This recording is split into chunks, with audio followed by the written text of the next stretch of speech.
I felt like he quit. It was watching horrendous. And I'm glad they suspended him. Yeah, and I feel like he deserved the one game. Yeah, deserved. You know what I'm saying? I feel like that was fake nuts. I feel like your tweet was valid. Thank you. I just feel like the Grizzlies are at a point with Ja where I don't know if he's getting better year to year. He's still a great player. But it's also a weird dilemma where I think his value around the league is the lowest it's ever going to be. And they can't trade him because there's an influx of guards around the league. But he also can't be the best player on a championship team because he's kind of a flawed player. I just think that the Grizzlies right now need to stick it out with Ja, try to make it work, because they are a little bit luck away from building a true championship team. And this is extreme foresight, but with the 2026 Suns first round pick, if that is a top 3 pick and they get a Darren Peterson or a Cam Boozer or a DeBanza, don't and they him third ever again. Who? AJ, he's one. Okay. If they get one of those 3, you have one of those guys play with Ja and Jaren. I think Cedric Howard's going to be a stud. Like, there's a pathway for this team to be really good in the future because of the assets they've accumulated. And I don't think that trading Ja is the solution unless they want to go into a full rebuild. And I really don't think that's necessary. I feel like they have an asset already where they don't have to do it. Because right now, the Grizzlies aren't rebuilding, but the Suns are tanking for them. That's essentially what's going on. The Suns did just win 2 in a row, and they did just play one of their best games of the year against the Spurs. The Suns look so much better this year than they did last year. Yeah. They're actually playing with heart and passion. Ryan Dunn. Are you back? I never left. Never talked about him anymore. I mean, what was there to talk about? Yeah, they were so whack. But no, I think it was valid. I think what Blake Griffin said was valid. I think Ja Morant did quit on the team. It was a bad moment of leadership. And I just feel like Ja is just too far into his career to be having moments like that. Like, we're so far removed from the best version of Ja, the 2022 Grizzlies that were the 2nd seed. We're so far removed from that. Like, I just don't think that anymore. He should get the same level of leeway that he used to get. I think he's held and should be held to a different standard now. It sucks because that 2022 team had no spacing, and Ja was getting to the rim with ease and finishing at the basket with ease. He was finishing like a blistering 68% at the rim at that. Which isn't great. Like, now he's at like 62, so it's like, it's a drop off. I think 68's nuts. 60 is fucking insane. Especially for a guard. That's what I mean. 180? Yeah, like, no, that's like, ridiculous. No, literally. I think, like, bro, I be seeing people make these trades, and I'm like, hypothetically, if you get AJ, why would you trade Ja? Why would you trade Jaren? Like, if you get a Darren Peterson, if you get a Boozer, just go for it. You kind of already so have. Just wait 1 year. I mean, it's not your pick anyways. So it's like you have, regardless, you was going to wait to see if Phoenix was going to be asked anyways. And why would you bring that player into a whole rebuild when you have 2 players that probably can be a 2 or a 3 on your championship team? You bring one of them 3 and they're projected to be a 1. What if Memphis is over the Josh shit? They're just like, we're good. That's fair. The injuries off the court, teams are monitoring the situation. So it's only a few teams, like we mentioned, that really need a go-to guard. But at the same time, puts butts in the seat. For sure. I just feel like what team? There's 4 teams that come to my mind. Mm-hmm. The Timberwolves. They don't come to my mind. For me, they don't either. But it's been a team that's been mentioned because Anthony Edwards and Ja Morant pairing.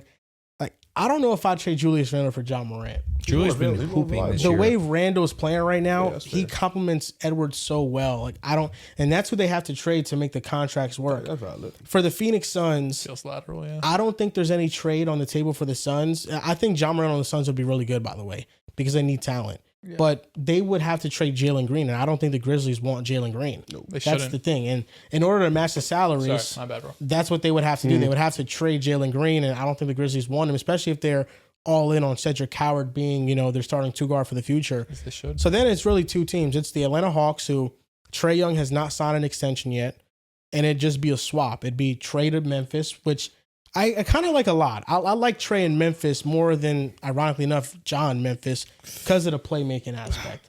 That's pretty much it. Playmaking isn't their problem. And then Ja's a great playmaker, man.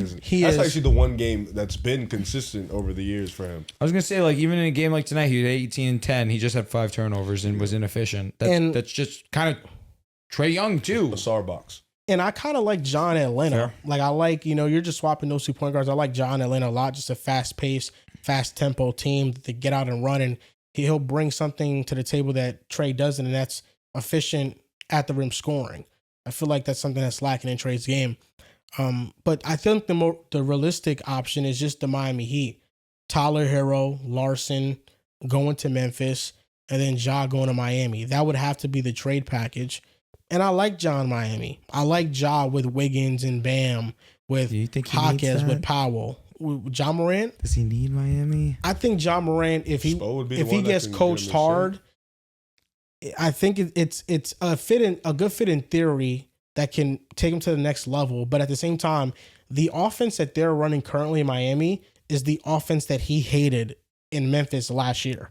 So I don't know if he'd want to go to Miami and then play in a system where there's not ball screens, there's a lot of cuts, there's off-ball movement. That's the best way you can maximize them. Exactly. Like I don't know if he'd be willing to do that and if that's a fit. But from like a culture perspective, I do think that Miami is in the realm right now where they need to take a swing on a very talented player to get them over the hump.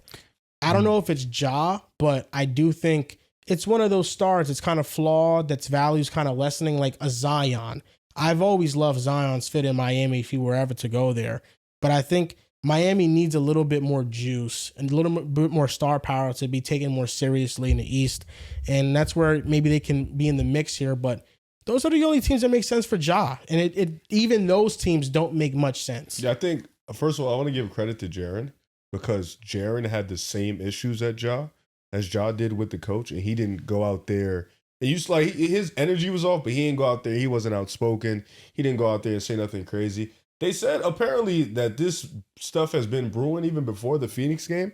So it's very shocking to see what happened. Like the Phoenix game, he was good, hits the game winner. Then they come into that game, and I guess it was after he was playing bad. Then the halftime came, and they both came out of halftime visibly upset.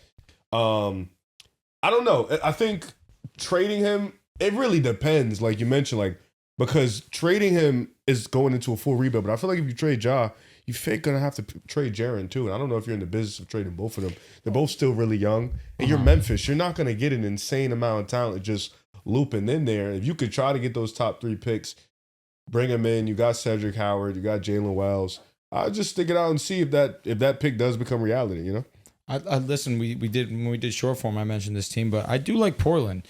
If you go and you offer Scoot Henderson and you offer Jeremy Grant to match contract, you can get Ja Morant into the building. I think, and with that team, you have some veterans that can also help him out and be mentors for him to continue to build his game. You have defense around him as well. You have spacing around him. It's a team that, of the teams you mentioned, obviously Miami makes sense because Miami's the most well-coached team in the league. But in terms of roster construction, the Blazers are the ones that might make the most sense. Yeah, I think the Grizzlies right now, it's just with John Jaren, you move on from them. Now you have 2 major holes. And they just have an opportunity with the 2026 draft to just add such a talented player that I would just see it through. I would keep Ja, keep Jaren. 1,000%. I'd add maybe one of those guys, even if it's not one of the top end guys. Yeah. That's the dream scenario. But if you can't even add more talent. Yeah, if you can't make a swing for a championship, which they can't, just be what you are right now. Play in, hopefully get better to be a consistent playoff team. Shit, that's what the Grizzlies did with Conley, Gasol, and Zebo. They were just constantly retooling, getting talent, and just, it's the best what we can do right now. But shit, we're going to make this shit as fun as possible. And I feel like Memphis could do that. And they have, like you mentioned, they have that Phoenix pick. Believe they have a couple picks of their own down the line. And they draft well.